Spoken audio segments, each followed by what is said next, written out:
1662 খ্রিস্টাব্দে বিজ্ঞানী Robert boil স্থির উষ্ণতায় গ্যাসের চাপ ও আয়তনের পারস্পরিক সম্পর্কযুক্ত একটি সূত্রের অবতারণা করেন।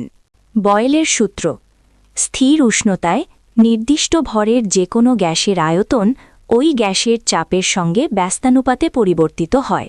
বয়েলের সূত্রের গাণিতিক রূপ: মনে করি নির্দিষ্ট উষ্ণতায় নির্দিষ্ট ভরের কোনো গ্যাসের আয়তন V এবং চাপ P। তাহলে বয়েলের সূত্র অনুসারে V ভ্যারিয়েশন 1/p যখন উষ্ণতা T স্থির। অতএব V = K/p, যেখানে K একটি ধ্রুবক, অর্থাৎ PV = ধ্রুবক যখন উষ্ণতা T স্থির। এটি বয়েলের সূত্রের গাণিতিক রূপ।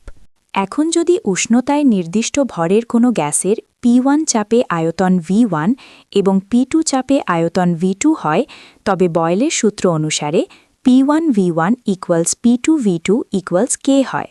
সুতরাং বয়েলের সূত্র থেকে বলা যায় যে স্থির উষ্ণতায় নির্দিষ্ট ভরের কোনো গ্যাসের ক্ষেত্রে গ্যাসের আয়তন এবং চাপের গুণফল সর্বদা ধ্রুবক, অর্থাৎ গ্যাসের চাপ বাড়ালে আয়তন কমে এবং চাপ কমালে আয়তন বাড়ে। বয়েলের সূত্রের ধ্রুবক দুটি হল 1 গ্যাসের ভর এবং 2 গ্যাসের তাপমাত্রা।